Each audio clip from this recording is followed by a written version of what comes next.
Hariprasad speaking. जज साहब, मैं प्रलयनाथ गुंडा स्वामी बोल रहा हूं। Your honour, dancer miss Anita Chaudhary की लाश का समुद्र के उसी किनारे से मिलना और उसी जगह से राधा टंडेल के कपड़े और सैंडलों का मिलना, इंस्पेक्टर वागले को मिली हुई गोली और अनीता चौधरी के पेट से निकली हुई गोलियों का एक ही रिवॉल्वर से चला होना और उस रिवॉल्वर पर किसी और की उंगलियों के निशान होना, यह साबित करता है कि इस केस में किसी और का भी हाथ हो सकता है। इसलिए जब तक ये बातें खुलकर अदालत के सामने नहीं आती, मैं अदालत से दरख्वास्त करूंगा कि इन तीनों की जमानत मंजूर कर ली जाए।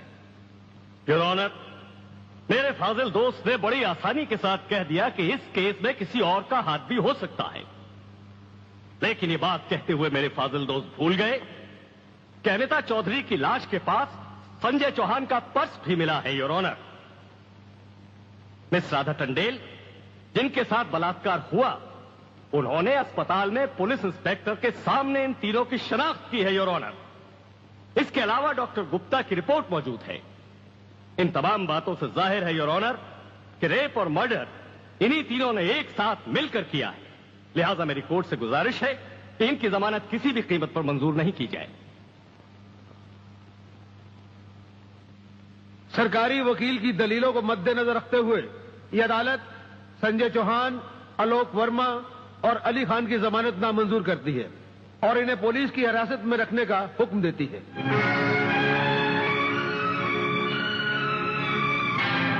योर ऑनर, मैं इंस्पेक्टर वागले इस केस की छानबीन मैं कर रहा हूं। अदालत से इस केस के बारे में कुछ कहने की इजाजत चाहता हूं। इजाजत है। Thank you sir.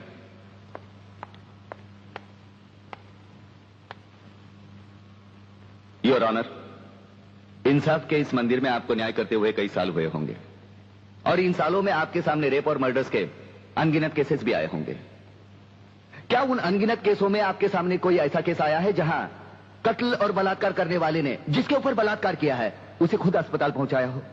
ये तो अभी तक सुना नहीं करी। सही कह रहा है, ये गड़बड़ जरूर है। बहुत बड़ी ऑर्डर, ऑर्डर। इंस्पेक्टर वागले, मुझसे सवाल करने की बजाय आप इस केस में रोशनी डालिए। वही कोशिश कर रहा हूं सर। अदालत सरकारी वकील की जिन दलीलों को मद्देनजर रखते हुए इन लड़कों की जमानत नामंजूर कर रही है, मैं उन्हीं दलीलों के बारे में कुछ कहने की इजाजत चाहूंगा। इजाजत है। सरकारी वकील का कहना यह है कि अनीता चौधरी की लाश के पास संजय चौहान का पर्स मिला। हो सकता है बेहोश राधा टंडेल को उठाते वक्त वो पर्स वहां गिर गया हो। अब इनका कहना यह है कि राधा टंडेल ने इन लड़कों के खिलाफ बयान दिया है। यह भी तो हो सकता है कि वो बयान उसे किसी के दबाव में आकर दिया हो। जिस डॉक्टर ने बलात्कार की रिपोर्ट बनाई वो भी खरीदा गया हो। आपकी इन दलीलों से अदालत अपना फैसला नहीं बदल सकती। यह फैसला आप जबरदस्ती इन पर लाद रहे हो। इंस्पेक्टर वागले, अगर मैं चाहूं तो अदालत की तौहीन के जुर्म में मैं तुम्हें अभी टर्मिनेट कर सकता हूं। कोई परवाह नहीं है मुझे इस बात की। मेरा तो विश्वास उठ गया है इस कानून से। कौन सा कानून, कैसा कानून? यह कानून तो चंद मुजरिमों की रखेल बन बैठा है। इसलिए लोग अदालत का दरवाजा खटखटाने के बजाय गुंडों की चौखट चूमते हैं। Take him out of the court.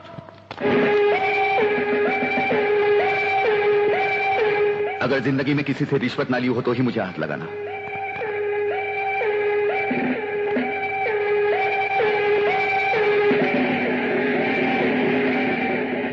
इन्हें गिने भुक्कड़ लोगों की वजह से अदालत शतरंज की बिसात बन गई है, जहां कोई भी आकर कानून से खेल सकता है। लेकिन इन खिलाड़ियों को अगर मैंने सच्चा कानून नहीं सिखाया तो मेरा नाम भी शिवाजीराव वागले नहीं।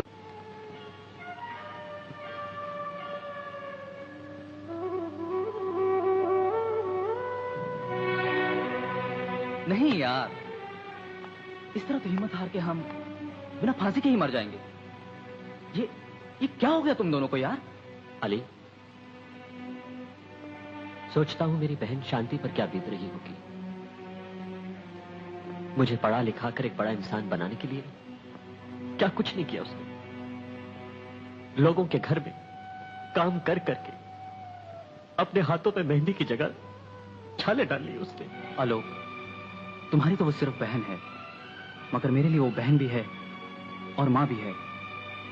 अगर बचपन से ही उसका प्यार मुझे ना मिला होता तो शायद ये अनाथ सड़कों पर ही अपना दम तोड़ देता।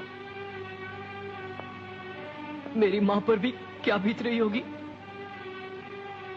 वो तो रो रो कर पागल हो गई होगी। अगर मुझे कुछ हो गया तो उसका भरोसा भगवान पर से भी उठ जाएगा। तुम इन 3 लड़कों के केस में कहाँ उलझ गए?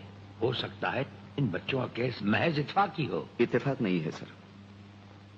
ये कड़ियां भले ही अलग अलग नजर आ रही हो, लेकिन अगर गौर से देखें तो ये सब एक ही जंजीर की कड़ियां हैं, जिसमें एक न एक दिन जीवनलाल टंडेल, रसिकनाथ और गुंडा स्वामी की कलाइयां फंसेंगी। ये इत्तेफाक नहीं है सर, इत्तेफाक नहीं है।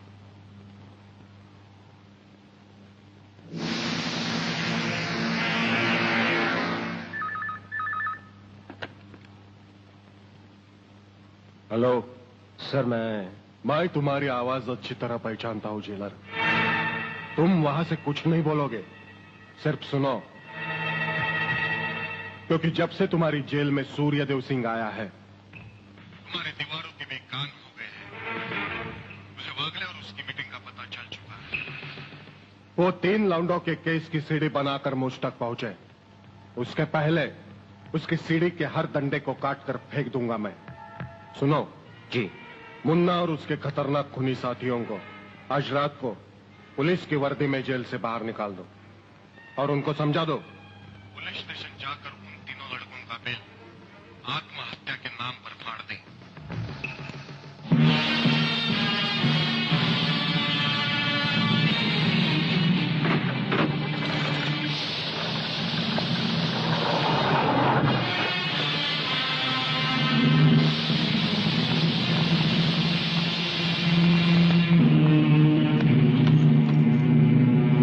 टेलीफोन का वायर काट दो,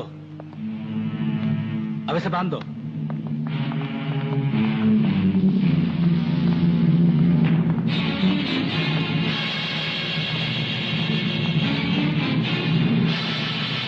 डरो मत, तुम्हारी जमानत हो चुकी है। हम लोग तुम्हें रिहा करने आए हैं।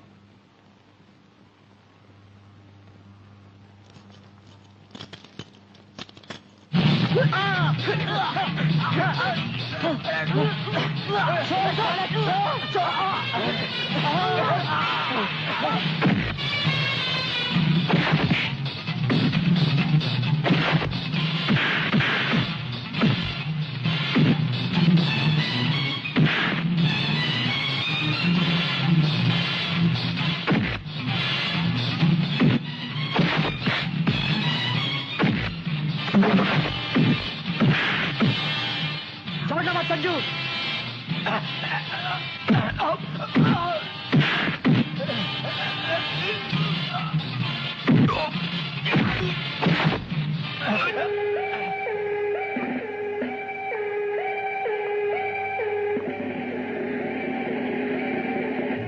क्या बकते हो? किसने बताया तुम्हें?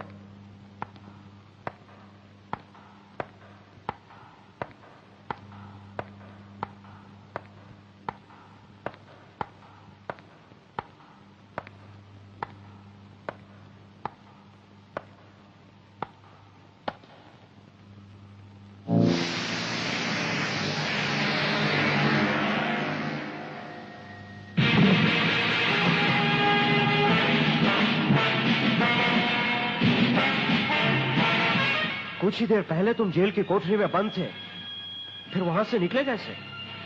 और अपने ये कपड़े पहनकर यहाँ किसके हुक्म से आए? हम अपने हुक्म के खुद मालिक हैं। हम अपने हुक्म से ही अंदर आए थे और अपने ही हुक्म से बाहर चले जाएंगे, तुमसे अच्छी तरह मिल लेने के बाद। तुम्हें अच्छी तरह मालूम होना चाहिए कि तुम किसके सामने बैठे हो। हमें मालूम है, इसीलिए तो जूते तुम्हारे मुंह के सामने रखे हैं। तुम जैसे गद्दारों से हम नहीं, हमारे जूते ही मुंह लगाते हैं। सूर्यदेव सिंह! ब्रिगेडियर सूर्यदेव सिंह, भूल कैसे गए? हम आज भी ब्रिगेडियर हैं, कल भी ब्रिगेडियर थे। जेल में आना तो एक नाटक था तुम जैसे मुजरिम तक पहुंचने के लिए।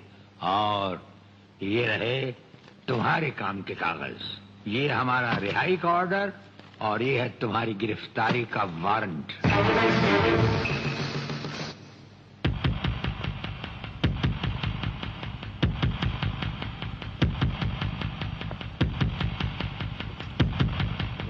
याद करो वो दिन जब तुमने ये वर्दी पहनने से पहले एक कसम खाई थी, याद करो। हम कसम खाते हैं कि हम पूरी ईमानदारी और वफादारी से देश और कानून की रक्षा करेंगे।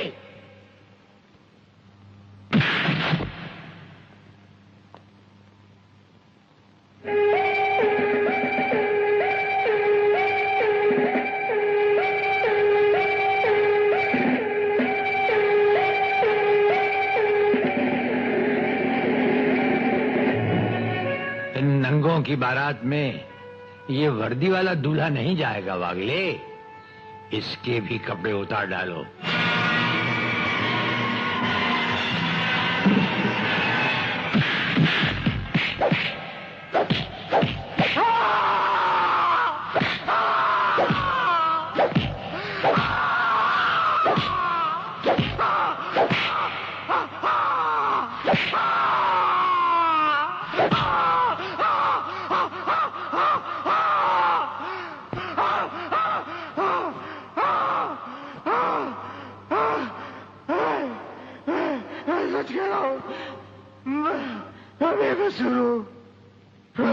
के बारे में मैं कुछ नहीं जानता। बेहोश होने से पहले 3 बार, होश में आने के बाद 3 बार तेरा इसी तरह इलाज करता रहूंगा।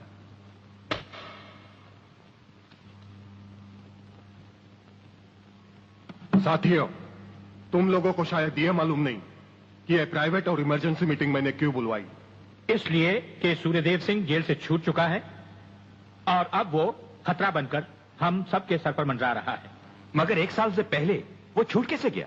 उसका जेल जाना एक नाटक था कादर। उसने जेलर और हमारे 4 खूंखार कातिलों को गिरफ्तार करके किसी ऐसी जगह छुपा दिया है कि जिसके बारे में पुलिस डिपार्टमेंट को तो क्या, मुझे भी मालूम नहीं। जीवनलाल, मेरे 4-5 आदमियों को गिरफ्तार करके अगर वो मुझ तक पहुंचने का ख्वाब देख रहा है तो उसका ये ख्वाब मैं कभी भी पूरा नहीं होने दूंगा। अब सूर्यदेव सिंह नाम का बिल फाड़ना ही पड़ेगा। अगर मगर कुछ नहीं चलेगा जीवनलाल। अब 15 अगस्त को ज्यादा दिन नहीं है। जानते हो सूर्यदेव सिंह हमारे लिए बहुत बड़ा चैलेंज है और बड़े से बड़े चैलेंज के साथ टकराने का